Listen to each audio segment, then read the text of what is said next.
La ciberpsicología alta y clara, en primera persona del singular y plural. En este episodio veremos la primera parte de una entrevista al escritor e impulsor del manifiesto OFF, Diego Hidalgo, con la ciberpsicóloga Ariadna Vilalta. En 3, 2, 1... Hola Diego, mil gracias por estar con nosotros hoy. Muchas gracias a vosotros, un placer. Gracias por estar con nosotros, Diego, un placer. Igualmente. No hace falta mucha presentación. Eres autor del libro Anestesiados y impulsor del movimiento OFF. Y eso es lo que nos ha llevado a ti. Esto y Luis. Sí. Lo cierto es que tuvimos el placer de conocernos hace algún tiempo y nos pareció que lo que compartías con el mundo tenía mucho interés, tenía mucha vigencia y la sigue teniendo. Y sobre todo con lo que nosotros en cierta manera estamos pretendiendo, que es la de explicar, divulgar, reflexionar en torno a cómo nos afecta, digamos, todo lo que hace referencia al tema de la tecnología. Pues tenemos algunas preguntas que ofrecerte. Pues encantado intentar contestar vuestras preguntas. Fuiste de los primeros en hablar alto y claro de, no sé si llamarlo peligros o de alertar un poco sobre las redes sociales, o pondrías en el mismo saco redes sociales y tecnología, porque yo es ahí donde tengo quizás más, me gusta más separar, ¿no? Es decir, redes sociales sabemos que tienen un impacto muy directo e importante. ¿Qué tal la tecnología? Bueno, yo creo que, a ver, para empezar, la tecnología evidentemente nos puede brindar una cantidad de cosas muy interesantes. Yo mismo he sido emprendedor tecnológico y creo que se pueden hacer cosas maravillosas gracias a la tecnología. Pero lo que trato de denunciar es un entorno tecnológico en el que, como suelo explicar, han desaparecido los botones off. Ese pequeño botón que pasaba, que no, vamos, ni nos enterábamos de que existía y en realidad nos daba cierto poder sobre estos dispositivos, esta tecnología que nos rodea, que nos permitían tener una relación en gran medida intencional con esta tecnología. La usábamos para cumplir con un objetivo y cuando este objetivo había sido alcanzado podíamos apagarla. Y desde hace 15 o 20 años este botón off ha ido desapareciendo progresivamente, de tal manera que estamos siempre conectados de forma intencional o no intencional, pero cada vez diría que menos. Estamos cada vez más absorbidos en este entorno tecnológico y lo que denuncio es un modelo que creo que predomina quizás más allá de las redes sociales, aunque constituyan un elemento esencial, un paradigma en el que, muy desalineado con los intereses fundamentales del ser humano, no solo de la infancia y de la adolescencia, que se habla mucho de este tema y seguramente hablaremos de él más en detalle, pero diría que todos. Y lo que hace esta tecnología, que representa gran parte, desafortunadamente, de la tecnología que nos rodea, es pues tratar de explotar nuestras vulnerabilidades, y diría, de hecho, tanto las de los seres humanos como también de las instituciones que nos han garantizado cierto nivel de bienestar y de libertad, sin idealizar el pasado, ¿no? Y a medida que estas instituciones y de que las personas, de que nuestros cerebros se conectan cada vez más a la red y con cada vez menos interrupciones, pues se facilita esta explotación de nuestras vulnerabilidades, de nuestras fragilidades. Creo que todo sistema, incluso nosotros seres humanos, somos hackeables y en gran parte pues, se nos está hackeando, entre otras cosas, para monetizar, como sabemos, nuestra atención, pero creo que más allá de esto, pues para explotar un poco nuestra condición humana misma. ¿Qué te llevó? O sea, ¿hubo un detonante? Porque para mí, por ejemplo, el hecho de conocer o empezar a ver niños pequeños que no saben expresarse, por ejemplo, son cosas que a mí me chocan mucho, ¿no? Antes, yo me acuerdo, de pequeños te decían, no grites, no podías gritar, si querías algo, lo pedías. Ahora todos los niños se expresan con gritos y es como una falta de explicarse, no sé si hay unos detonantes que dices, esto realmente es un problema, porque también luego hay eso, ¿eh? Cuando eres, supongo que tú te debías encontrar un montón de decir, ostras, creéis en estas cosas que son como, ¿cómo le dicen en español? Conspiraciones, ¿no? Bueno, en mi caso no puedo hablar de detonante, pero si hubo algo parecido a un detonante fue hace mucho tiempo. Yo tengo 41 años, ¿no? Y desde que tengo 16 o 17 años siempre me he querido dedicar a analizar el impacto de determinadas tecnologías en nuestra sociedad y en el ser humano. Y también tenía la intención, que es lo que estoy haciendo pues, muchos años más tarde, pues de montar algún tipo de institución o de movimiento que impulsara una reflexión amplia y una acción concreta sobre estos temas. La pregunta que yo me hacía con 16 o 17 años, la verdad es que sigue vigente y sigo dedicándome gran parte a ella, y era sencillamente tratar de saber si la tecnología digital de forma general o determinadas tecnologías contribuyan más bien a enriquecer el tejido social, a conectarnos de verdad como seres humanos, o si más bien nos distanciaba a unos de otros, ¿no? Si miro un poco en mi experiencia personal, pues por ejemplo, yo me había dado cuenta, y quizás si hay algún detonante, pues quizás fue este, ¿no? Me di cuenta de que cuando pasaba tiempo con mi padre, por ejemplo, pues antes podía estar 3 o 4 horas haciendo un juego y hablando con él, y de pronto surgieron los correos electrónicos, y de pronto pues me decía, voy a usar el ordenador un momento, ¿no? Incluso un sábado por la tarde, y de pronto pues desaparecía 2 o 3 horas, y yo pensaba, bueno, esto es un caso en el que esto más bien parece que nos está separando.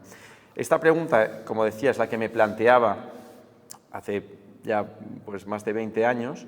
Realicé, por ejemplo, en Reino Unido, bueno, en el mundo creo, humildemente, pero uno de los primeros estudios sobre el impacto de las redes sociales en la sociedad, y esto fue en 2006, 2007, o sea, ya era una preocupación importante para mí.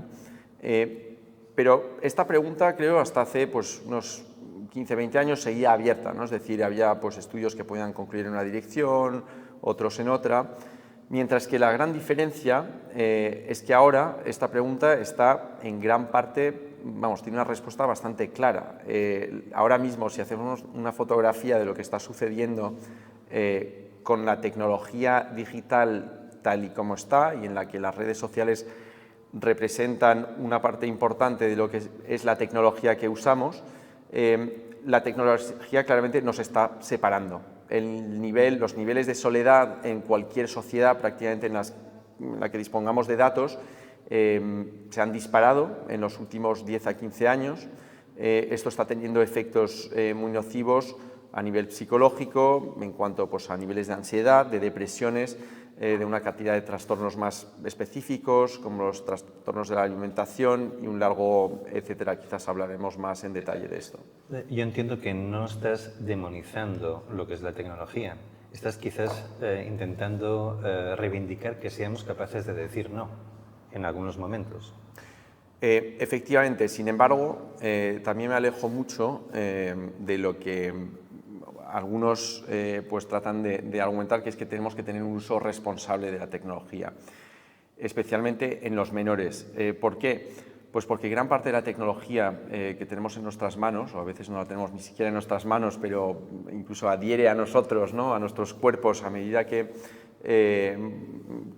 va evolucionando, está directamente diseñada para que no podamos tener un uso responsable de esta misma tecnología, ¿no? Entonces, hay mecanismos muy específicos a medida también de que las neurociencias van avanzando y de que las grandes tecnológicas en especial emplean muchas de las técnicas del conocimiento que proceden de las neurociencias, son capaces de entender cada vez más cómo funcionamos y, entre otras cosas, qué palancas de nuestra mente pueden activar para hacernos actuar de una forma u otra, entre otras cosas, para que pasemos el mayor tiempo posible con nuestros dispositivos. Yo soy una rebelde. Entonces, siempre pienso que quizás está muy bien que demos la culpa, porque es verdad, pero nos hemos dejado avasallar. Es decir, yo soy un poquitín mayor que tú y yo aún estudié en el cole, en el instituto, filosofía y ética. Esto ha desaparecido porque se consideraba aburrido, pero hemos perdido muchos valores, y que no nos cuestionemos o que la gente ahora le demos cualquier cosa, en parte también es culpa nuestra. Es decir, como seres humanos hemos creado la tecnología, nadie nos está obligando en cierta manera, ¿no? Y yo a veces me planteo, tú quizás has estado más en colegios o dando formaciones, ¿por qué no se educa en cómo funciona el cerebro?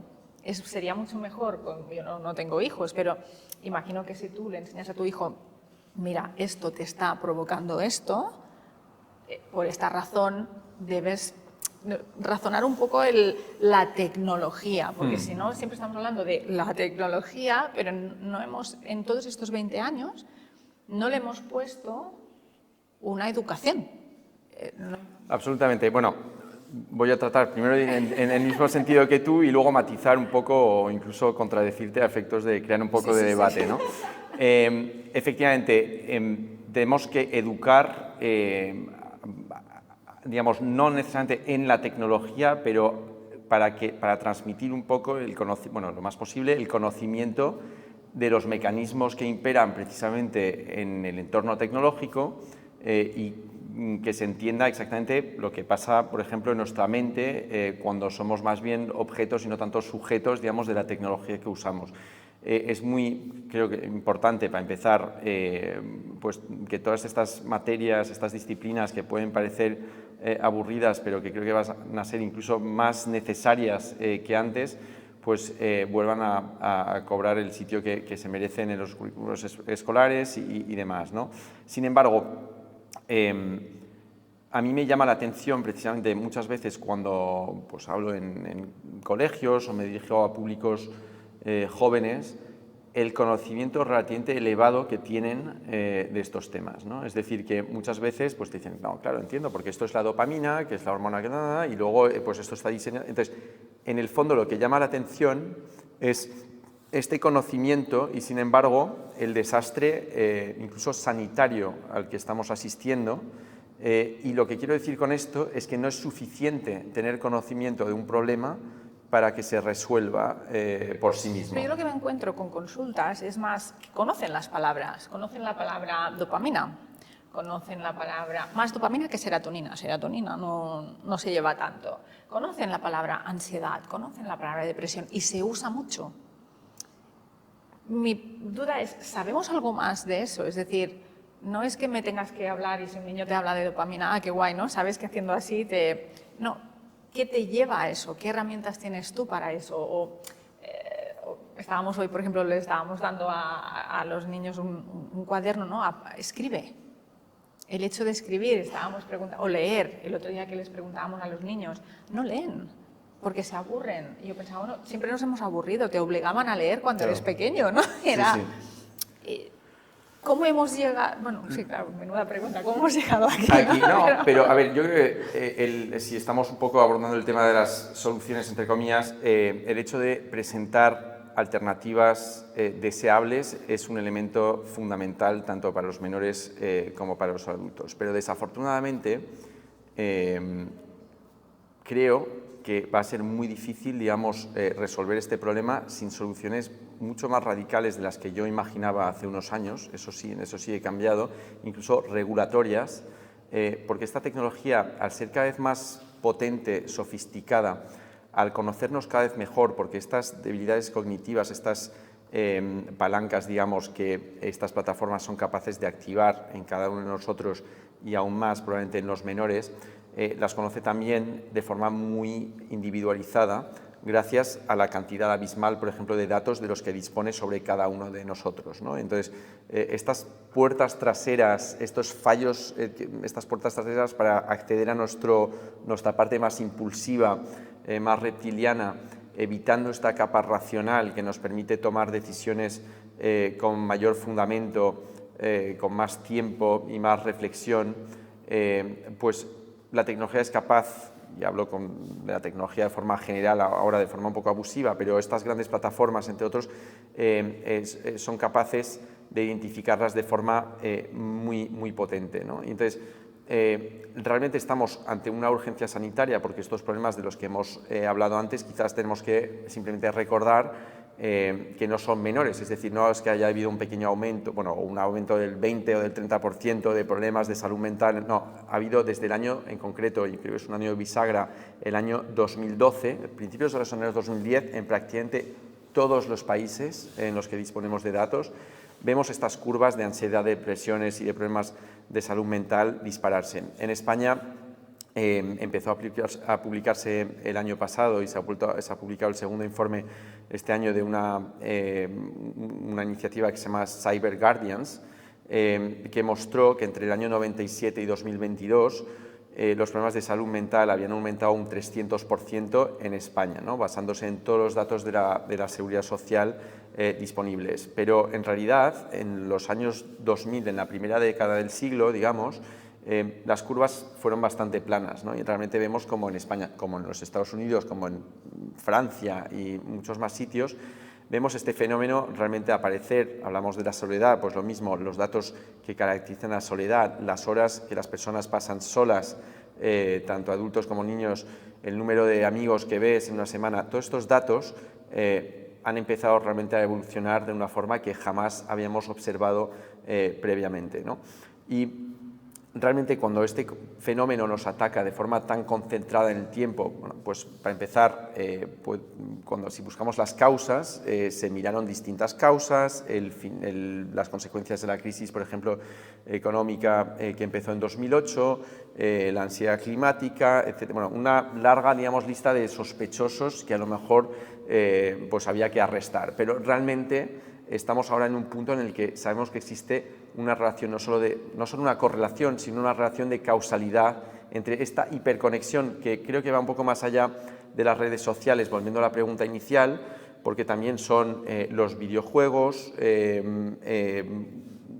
una serie de, por ejemplo, la pornografía, especialmente en niños, y una serie de aplicaciones que hacen que estemos realmente cada vez más conectados, ¿no? Y este tiempo conectado, aunque las redes sociales se coman gran parte de este tiempo, para empezar representa un coste de oportunidad. Es decir, todo este tiempo que estamos, estas 5 horas y pico que los jóvenes, por ejemplo, y muchos adultos pasan conectados, es tiempo para empezar que no dedican a otras actividades, ¿no? Y creo que ahora estamos en un punto en el que sabemos que prácticamente cualquier alternativa, has mencionado leer, pero podemos decir también hacer juegos, hacer deporte, dormir, prácticamente cualquier alternativa a este tiempo pasado en redes y en general en sus smartphones es más favorable para su bienestar que el tiempo pasado pues con su smartphone, ¿no? Y entonces, creo desafortunadamente que más allá de toda esta educación que se puede hacer tanto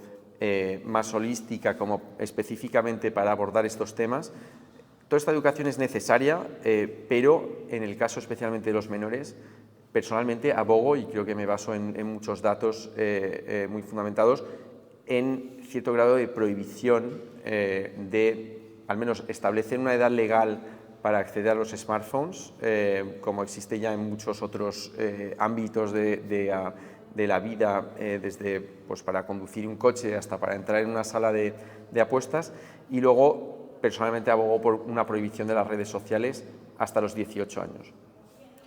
Iba a preguntar precisamente un poco qué aporta el manifiesto OFF, porque no es únicamente un planteamiento de así están las cosas, sino que también propones, y te lo pregunto también para conocer cuál es un poco la medida de implementación, es decir, desde que publicasteis el manifiesto OFF, ¿cómo se está pues, implementando? ¿Qué tal está funcionando? Bueno, pues el manifiesto OFF se publicó en 2024 y es una especie de declaración de principios muy transversal, en el que primero pues, contamos lo que observamos y luego lo que queremos evitar, y efectivamente la tercera parte es lo